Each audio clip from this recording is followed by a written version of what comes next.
Welcome ladies and gentlemen, today we have a really fun battle played between me and Umbrella on the BBB hosted Outdoor Blues Land Battles tournament. Now for the army builds, we are going for a wide Kislev gun line with a front line of armored Kossars mixed in with Tar guards using their armor-piercing anti-infantry weapons to deal with the Saurus infantry. At the back here, a lot of Kislev missiles, 5 Streltsies in total, and flanked by some Kossars with spears. Leading the army, we have a Catherine on a war horse, trying to go for a rather cheap lord so that we can squeeze out more money for the infantry, especially the gunpowder. Now, for the Lizardman army led by Umbrella, a front line of skinks with javelins, a very cost-effective missile unit, and at the back, Saurus warriors with shields. With their high weapon strength, they can certainly do some proper damage against enemy units. And then at the back, Feral Cold Ones flanking the army with a bunch of Cold One spear riders as well. Hiding in the forest, we have a single Bastillodon with the Revivification Crystal, Skink Priest of Beast coming in with Amber Spear as well as the Wizen's Wild Form to provide more buffs to the melee troops. Kroq'Gar leading the army on his T-Rex and his powerful toolkit including Hand of the Gods as well as the Sacred Spawning. For the mobility, we have a lot of Cold Ones including the Spear Riders and the Feral Cold Ones. These small dinosaurs used to be rather mediocre, but in recent meta they've made a comeback. You can see them all the time whenever a battle involves Dark Elves or Lizardmen. Anyways, that's it for army builds. Now let's get the battle started. Now, just by looking at the armies, you thought there is no long-range attacking units in this entire battle here. So both armies are moving up trying to approach each other. But unfortunately, I haven't played against Lizardmen for a while. And especially not against Kroq'Gar. So I forgot that Kroq'Gar has one long-range sniping ability, the Hand of the Gods. A really powerful missiles, actually a barrage of missiles, great for sniping out single entities. And as you can see here, Catherine is not enjoying this at all, taking huge damage from one shot, standing out in the open with nothing to cover her. Without any healing on my end, this damage is irreversible. But still, the rest of the army will be rotating towards the Lizardman advances. You can see that the Kossars with spears, armored Kossars are firing already, and the Streltsies are moving into position to crossfire into all these Cold One spear riders and Feral Cold Ones. The first wave will be blocked off by the armored Kossars, but a second wave is in reserve. I have dropped an ice sheet into this area.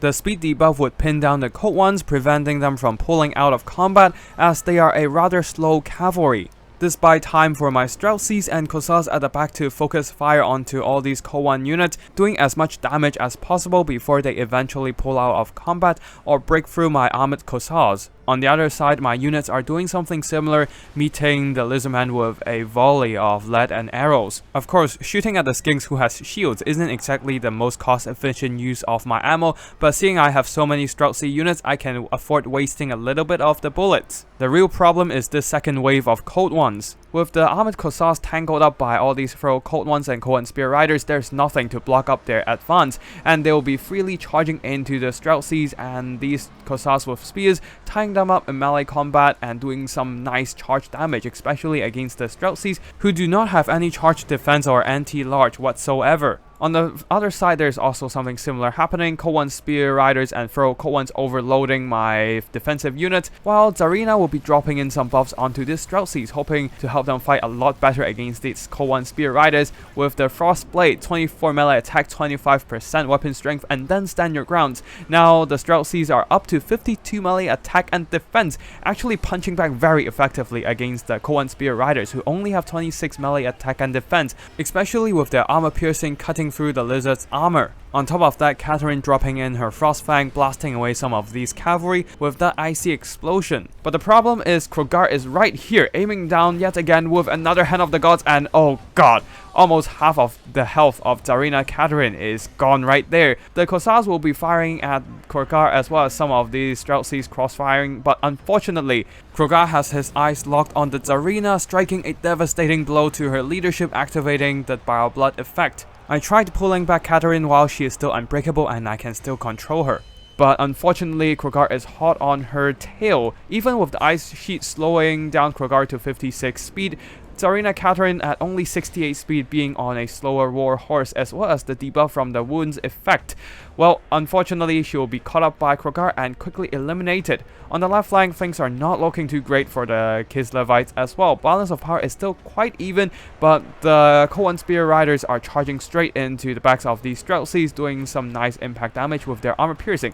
And the Streltsies over here, despite they're still fighting on, they're not having a cost-effective trade against all these skin cohorts at all.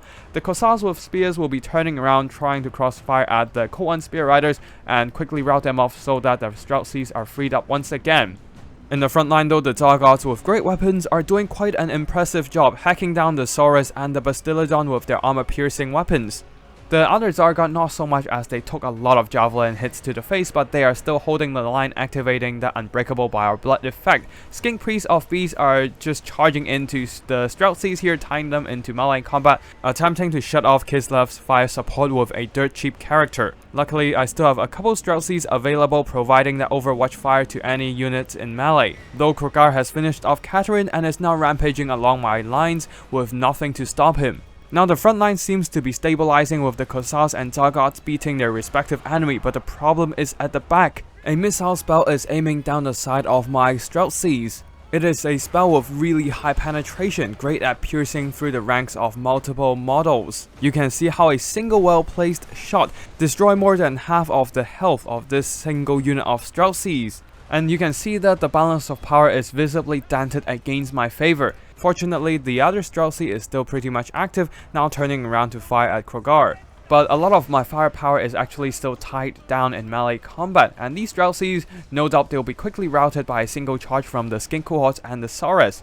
On the left, some very tattered Streltsies are focusing down the Bastillodon with the Rev Crystal, trying to cut off the healing from the Lizardman army. There are some armored Kossars also rushing back into the middle of the formations, hoping to support in melee fight, and these Streltsies are still firing, trying to dish out as much damage as possible. They'll receive a charge from the Lizardman infantry, but the Kossars at the back will provide a bit of a fire support. And then there are some regrouped cold ones charging into the Streltsies, wreaking havoc with their armor-piercing attacks. Another Streltsy is also tied up in melee, being chased down by Saurus and Skink, so I'll be sacrificing some Kossars to hold them back, so my Streltsies can retreat to safety. On the far right, there is one single Streltsy unit available, aiming down at some feral cold ones on the far side. They are trying to expand as much ammo as possible before dragged into melee, and luckily for me, the cold ones are in a rampage. They're not controllable right now and are just running down random targets on the field, so this gives me a lot of time to chip away their health with my armor-piercing gunpowder.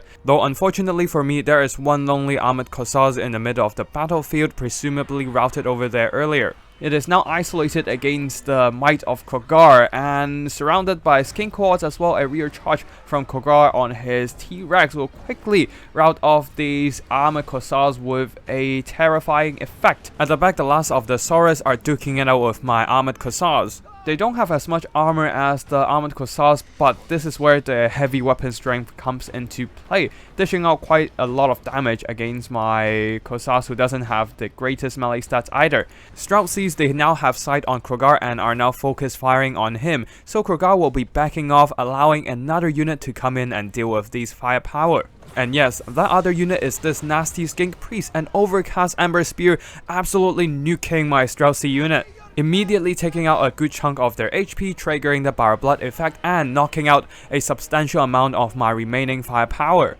I tried consolidating my position and eliminate as many lizard units as possible, but there are just too many lizards remain on the field, and Cool Umbrella have more than enough units to tie down my missile infantry. Some regrouped feral Koans are charging in with their armor-piercing charge attacks. They will definitely do some cost-effective damage against my Streltsies, especially with a Wizen's Wild Form buffing up their weapon strength. Supported by the Skink Priest, they will quickly chill through the armored Streltsies. On the left here, some rampaging feral Koans charging straight into some of my depleted units, shattering them.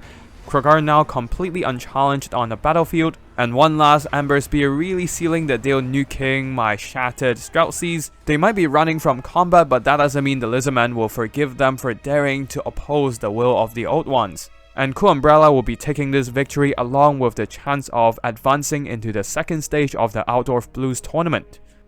GG to my opponent Cool Umbrella. As you can see here, the Lizardman army didn't really earn back that much value. None of these units actually recovered their cost other than the very cheap skin cohorts with their javelins shooting up a whole bunch of my Streltsies, tying them down in melee, and also the Tsar guards. Other than that, it was really just these two units, the Skink Priest who nuked all my Streltsies, and the Kroq'Gar just blasting away Tsarina Katerin, also being a massive linchpin on that balance of power, crushing me in the late game as all my units are exhausted, depleted, and losing their lord. Their leadership are wobbly at best. Very nice use of all those magic missiles from the Lizardman roster there with Hand of the Gods with Kroq'Gar, and also the Ember Spears, a less commonly used spell on the Lore of Beast magic. However, if you have a good placement and angling of the caster, as you can see in this battle, it can do wonders on the battlefield. It used to be a very effective spell against armored infantry like the dwarves. Perhaps it is the same in this game, if you have to deal with some armored missile infantry or just armored infantry in general. Now for my army, we can see that the Streltsies actually are a very solid missile infantry here. All of them earn back most if not all of their value and then some more.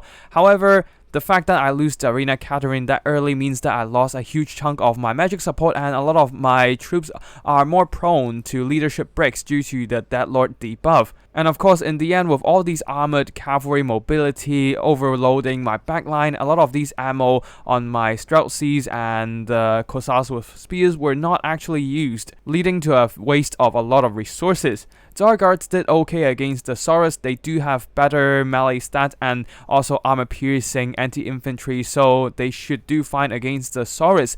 But the fact that they don't have a shield makes them a lot more vulnerable to javelins, and also being overwhelmed by a superior amount of forces. Fighting some armor piercing anti-infantry monsters, the Bastillodon with Rev Crystal, unfortunately that spelled the end of my elite infantry. And that's it for today's battle. I hope viewers you enjoy, and if you do and want to see more, be sure to hit the like and subscribe to receive updates when I upload new videos. Also, if you're interested in more competitive multiplayer, I'll be casting more games on the ongoing BBB Season 1 tournament. Be sure to stay tuned and keep an eye out for new battles. Anyways, that's it for today's video. Thank you for watching, and I'll see you in the next one. Tactical Lich, signing out.